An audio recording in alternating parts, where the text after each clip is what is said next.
आज जिस मौजू पे आपसे बात करेंगे इंतहाई इम्पोर्टेंट टॉपिक है और आजकल उसका सीज़न भी है, डेंगू फीवर। हमने नोटिस किया है कि 92% अवाम जो ये वीडियोस देखती है वो नॉन सब्सक्राइब है हमारे चैनल को। तो आपसे एक हम्बल रिक्वेस्ट ये है कि इस चैनल को प्लीज़ सब्सक्राइब करें ताकि आपके लिए हम बेहतर से बेहतर कंटेंट बनाएं और बड़े से बड़े डॉक्टर्स को अपने प्लेटफॉर्म पे ला सकें।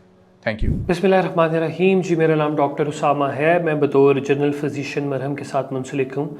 बहुत सारे लोग ये सवाल पूछते हैं कि डॉक्टर साहब हमें कैसे पता चलेगा कि ये डेंगू फीवर है या ये वायरल फीवर है।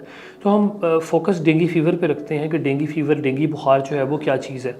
देखिए, डेंगू बुखार का एक टिपिकल पैटर्न है कि डेंगू बुखार में एक तो बुखार जो है वो आपको एक शदीद नोयत का बुखार होगा। उसके बाद आपके आँखों के इर्द गिर्द रेट्रो ऑर्बिटल पेन टिपिकल इसका सिम्टम होता है कि आंखों के इर्द गिर्द आपको जो है वो पेन स्टार्ट हो जाएगा।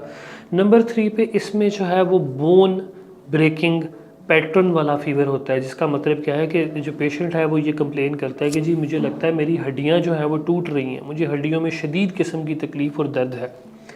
इसके अलावा जो इसमें सिम्टम्स हैं वो रैश है, बॉडी पे रैश डेवलप हो सकता है कुछ पेशेंट में। कुछ पेशेंट इसमें वॉमिटिंग और अब्डोमिनल पेन के साथ भी रिपोर्ट करते हैं। ठीक है, तो ये एक सिम्टम्स हैं आपके डेंगू बुखार के। जो सिंपल वायरल इन्फेक्शंस हैं वो इतनी शदीद नहीं होंगी, इतनी शिद्दत नहीं होगी उनकी इन्फेक्शन में। बुखार होगा लेकिन डेफिनेट सी बात है कि आंखों के गिर्द दर्द होना और हड्डियों का शदीद टूटना और उसके बाद रैश डेवलप होना, वो उनमें जो है वो आपको सिंपल वायरल इन्फेक्शंस में ये चीज़ें देखने को नहीं मिलेंगी। ठीक है, अब इसमें एक सवाल ये भी आता है कि डायग्नोस कैसे होगा, पता कैसे चलेगा। सिंपल टेस्ट करवाया जाता है सीबीसी, जिसमें प्लेटलेट काउंट्स को देखा जा रहा होता है। अगर नॉर्मल प्लेटलेट काउंट 1,50,000 होते हैं, 1.5 लाख, अगर ये इससे नीचे आ जाए तो फिर हम इसको लेबल करते हैं कि यहाँ पे सस्पिशन ऑफ डेंगू हो सकती है। देन अगेन उनको कंफर्म करने के लिए कुछ स्पेसिफिक टेस्ट होते हैं जिसको NS1 एंटीजन टेस्ट कहते हैं, और डेंगू IgG IgM लेवल्स हैं वो करवा लिए जाते हैं। उनमें पता चल जाता है कि ये डेंगू कंफर्म है कि नहीं।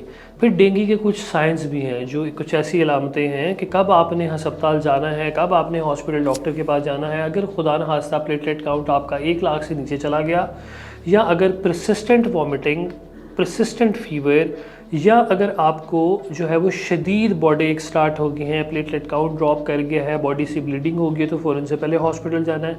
होम रेमेडीज़ में कोकोनट वाटर यूज़ कर सकते हैं, पपीता जो है उसका पानी इस्तेमाल कर सकते हैं आपने प्लेटलेट काउंट को इम्प्रूव करने के लिए। फ्रेश जूसेस हैं वो यूज़ किए जा सकते हैं, और सिर्फ पैरासीटामोल टैबलेट जो है वो 2 सुबह 2 दोपहर 2 शाम 6 घंटे के बाद वक्फे से आप इस्तेमाल कर सकते हैं। So this is all about dengue fever.